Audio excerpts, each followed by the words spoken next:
છેલ્લા 8 મહિનાઓથી TET pass ઉમેદવારો આંદોલન કરી રહ્યા છે। તે ક્યારેક ગાંધીનગર પહોંચે છે તો ક્યારેક ગાંધીનગરમાં જ વિદ્યા સમીક્ષા કેન્દ્ર પહોંચે છે, રજૂઆત કરવા પહોંચે છે કે કાયમી શિક્ષકોની ભરતી કરો, પરંતુ હવે આ વિદ્યાર્થીઓ બરાબરના અકળાયા છે, કારણ કે કાયમી શિક્ષકની વાત કોઈ પણ સત્તા પક્ષના ધારાસભ્યએ નથી કરી કે ના કોઈ સત્તા પક્ષના મંત્રીએ કરી છે। વિરોધ પક્ષમાં જે છે કોંગ્રેસ અને આમ આદમી પાર્ટીના જે ધારાસભ્યો છે તે શિક્ષકની ભરતીની વાત કરે છે, અને જે સત્તા પક્ષમાંથી જે કોઈ પણ જે ધારાસભ્યો હોય તેમણે એક પણ વાત નથી કરી, તેને લઈને આ સત્તા પક્ષના ધારાસભ્યો પર અકળાયા છે। ટેટ પાસ ઉમેદવાર જે તેજસ મજેઠિયાએ છે તેણે આ વાતને જ લઈને કે સત્તા પક્ષને શિક્ષણની કાંઈ જ પડી નથી તેવી વાત તેમણે જણાવી અને તેમને પ્રહાર પણ કર્યા। આપ સાંભળો કે તેજસ મજેઠિયાએ શું કહ્યું। કોઈ પોલીસ સ્ટેશન એવું નહીં હોય કે જ્યાં એક જ પોલીસ સ્ટેશન પોલીસ વ્યક્તિ કામ કરતો હોય, પણ આજે 1606 શાળાઓ એવી છે કે જ્યાં એક જ શિક્ષક કામ કરે છે। તો કેમ તમે પોતાની સુરક્ષા વ્યવસ્થા હોય તો જોરદાર સેટિંગ કરી નાખો છો? પોતાનું મત લેવાની વાત આવે ત્યારે તો તમે એક વ્યક્તિ કોઈ વિકલાંગ હોય કે કોઈ પગે ચાલી ન શકતા હોય એવા વ્યક્તિ હોય તો તમે ત્યાં ઘરે ગાડી લઈને મોકલો છો। પોતાની વાત આવે ત્યાં મક્કમ હોય છે, અને શિક્ષણ નામે જ્યારે આવે ત્યારે પાછો ફરીને તમે આંખ આડા અને કાન કરી દો છો। તમે કંઈ સાંભળતા તો ન હો। જ્યારે અમે ભરતી કરવાની વાત કરીએ ત્યારે તો તમે મૂંગી બેરી બોબડી અંધ બની જાઓ છો, ત્યારે તમને નહીં દેખાતું કે ભરતી કરવી પડશે। પોતાની વાત હોય તો બસ પોતાનું સેટ થઈ જાવ, બાકી જે અપના કામ બનતા ભાડ में જાય જનતા, બસ આ જ નીતિ તમે અપનાવો છો। શું તમને આ માટે અમે શાસન માટે મોકલેલા છે? તમને શાસન માટે શા માટે અમે ચૂંટીને મોકલીએ છીએ કે તમે અમારા પ્રશ્નોનું નિરાકરણ કરો? પણ આજે 156ની જે સરકાર બનેલી છે એની અંદર કોઈ માનવલાલ એવો પેદા નથી થયો કે જે કાયમી શિક્ષકની ભરતી માટે મુદ્દો ઉઠાવતો હોય। જ્યારે અમે મળવા જાય ત્યારે કોઈ માની લો કે ઓફિસે અમે કાર્યાલય મળવા જાય છે ત્યારે એમ કહે કે કાયમી શિક્ષકની ભરતી ક્યારે આવશે, ત્યારે તો તમે એવું કહો છો કે ભાઈ નોકરી કરવી તો કરો, બાકી ઘર બેઠા રહ્યો। તમને આ માટે મોકલેલા છે। સચિવ પાસે જઈએ ત્યારે સચિવ તો એવો જવાબ આપે છે કે મારી પોલિસીમાં કોઈ બદલાવ નહીં આવે, તમારે જ્યાં જોડવું હોય ના દોડી લો। મુખ્યમંત્રી પાસે જાય અને ત્યાં અમે પ્રશ્ન કહીએ છીએ કે કાયમી શિક્ષકની ભરતી ક્યારે આવશે, તો એ ડાયરેક્ટ અજાણ્યા જ થઈ જાય, જાણે ખબર જ નથી હોતી। તો એવું જણાવવામાં આવે છે કે મને તો ખબર જ નથી કે કેમ કાયમી શિક્ષકની ભરતી નથી આવતી। તમે બધાએ અજાણ્યા થવાનું રહેવા દો। કાયમી શિક્ષકની ભરતી ક્યારે આવશે ને એ કરો। તમને સત્તા માટે ત્યાં એટલા માટે જ બેઠાડા છે। તમે 5 વર્ષ પોતાનું અડીખમ બધું સજાવટ બધું કમ્પ્લીટ કરીને પછી જતા રહ્યો છો। શિક્ષણ નામે જે થવું જાય તમારી એની કોઈ પડી જ નથી। શું તમને શિક્ષણમાં રસ જ નથી? તમને શિક્ષણમાં રસ ન હોય તો તમે પોતાના પદ છોડી દો, બાકી જનતાને ગુમરાહ કરવાનું રહેવા દો। ગઈ બજેટની આપણે વાત કરીએ તો 43,651 કરોડનું બજેટ હતું ભૂતકાળનું 23-24નું। ક્યાં તમે વાપર્યા એનો હિસાબ તો તમે આપતા નથી। અને ચાલુ વર્ષનું આપણે બજેટની વાત કરીએ 2024-25ની તો 55,114 કરોડ શિક્ષણ પાછળ તમે ખર્ચ કરવાના છે।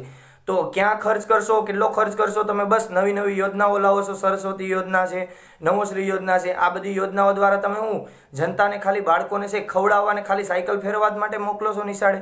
એ ભણવા નહીં માગતા તો એને પણ ભણવું છે।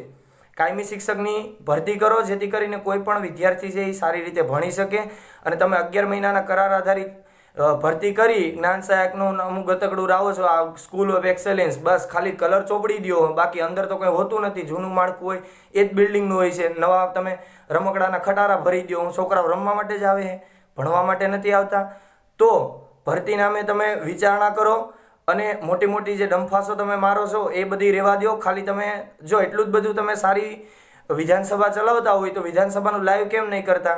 ત્યાંથી લાઈવ તમે શું અંદર બધી ઘોર ખોદો છો એ બધી બહાર જનતાને ખબર પડે જ છે।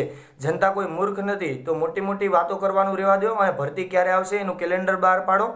તો જેટલા પણ શિક્ષણ વિભાગ સાથે સંકળાયેલા હોય, સચિવ હોય, મંત્રીઓ હોય, અધિકારીઓ હોય, એને પણ મારે જણાવવું છે કે તમારો કાર્યકાળનો સમય હોય ત્યારે તમે ફરજ રૂપે હોય એમાં અમે સ્વીકારીએ છીએ, પરંતુ શિક્ષણની ઘોર ખોદાતી હોય ત્યાં બોલવું એ એક આમ જનતાનો પણ પ્રશ્ન બની ઉઠે છે। તો કોઈ પણ જગ્યાએ આવી રીતે અન્યાય થતો હોય તો તમે પણ સવાલ ઉઠાવો।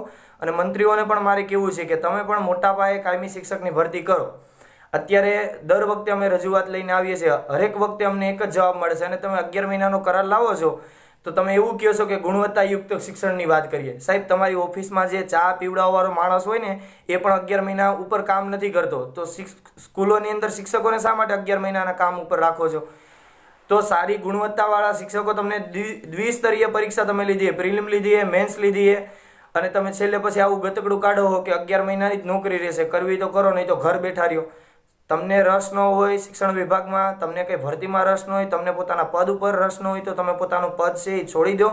પણ શિક્ષણ વિભાગમાં જ્યાં ભરતી કરવાની વાત આવે ત્યાં ચોક્કસપણે તમે ભરતી કરો.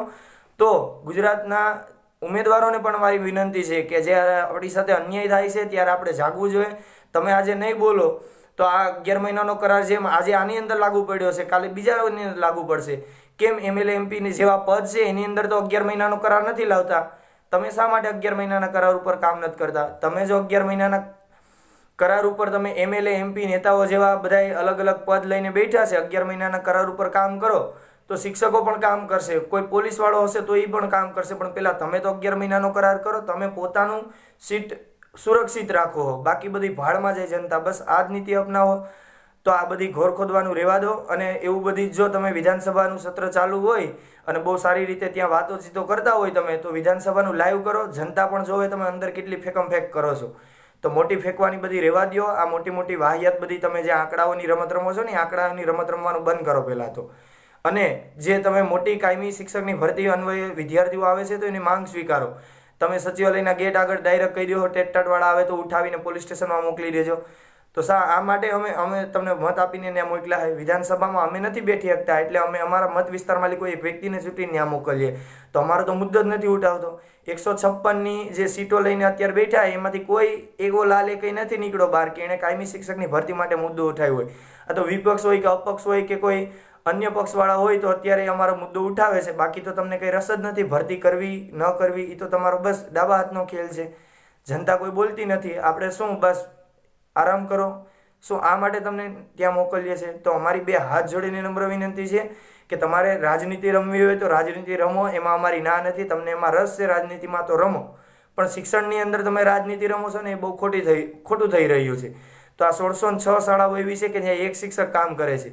તો હજુ ત્યાં તમે ખાલી અન્ય વિભાગના તમે એક ધોરણ પ્રમાણે ભરતી કરો ને 1 થી 8ની, તો 7 શિક્ષકો તો એક શાળાની અંદર જોઈએ. તો એ આંકડો કાં જાય? તમારે એ તો કરવું નથી. અને ભૂતકાળમાં તમે બજેટમાં એવી વાત કરેલી કે 15,000 ઓરડા બનાવીશું. તો 15,000 ઓરડા તો બનાવી દેશો, ખાલી એમાં શિક્ષક ક્યારે ભરશો? એક શિક્ષક ભરવાની જો તમારે જાણ હોય ને તો 15,000 તો પ્રાથમિકની ભરતી થાય. તમે 2 લાખ કમ્પ્યુટર છે એ વિતરણ કરીશો, એના માટે મોટી લેબ બનાવીશો. પણ સામે ઉમેદવારો તમે ભર્યા ક્યારેય કે કમ્પ્યુટરના શિક્ષક અમે ભરીશું? તમે 162 છે એ માધ્યમિક શાળાઓ બનાવવાની વાત કરો છો, પણ 162 માધ્યમિક શાળા તમે બનાવી નાખશો, પણ એમાં શિક્ષકની ભરતી ક્યારે કરીશું? શિક્ષકની ભરતી તો કરતા નથી. 2017 પછી આજે 2023, આજે તમે છેક ભરતી કરી, તેમ છતાં તમને કોઈ રસ નથી. તો 2 હાથ જોડીને નમ્ર વિનંતી છે કે તમે કાયમી શિક્ષકની ભરતી કરો મોટા પાયે, જેથી કરીને શિક્ષણનું સ્તર સુધરી શકે. ટેટટાટ પાસ ઉમેદવારોએ હાલ તો ટ્વિટર પર અભિયાન શરૂ કર્યું છે અને જે તેજસ મજેઠિયા છે તે પણ જણાવી રહ્યા છે કે સત્તા પક્ષને શિક્ષણની કોઈ જ પડી નથી અને તેમણે જે જગ્યાઓ ખાલી છે તેને ભરવાની કોઈ વાત જ નથી કરી તેવું કહીને તેમણે પ્રહાર કર્યા હતા. તેમજ તેમણે ધારાસભ્યો પર પણ રોષ ઠાલવ્યો જે સત્તા પક્ષના છે, કારણ કે તેમાંથી એકે પણ જે ઉમેદવારો છે ટેટટાટ પાસ ઉમેદવારો કે જે શિક્ષકની ખાલી જગ્યાઓ છે તેને ભરવાને લઈને કોઈ પણ જાતની વાત વિધાનસભામાં નથી કરી અને લઈને જ હવે તેઓ રોષે ભરાયા છે. આ સમાચારોને અમે સતત અપડેટ કરતા રહીએ છીએ, તેથી અમારી સાથે જોડાઈને સમાચાર મેળવતા રહો. ફરી મળીશું એક મહત્વના સમાચાર સાથે. ત્યાં સુધી નમસ્કાર.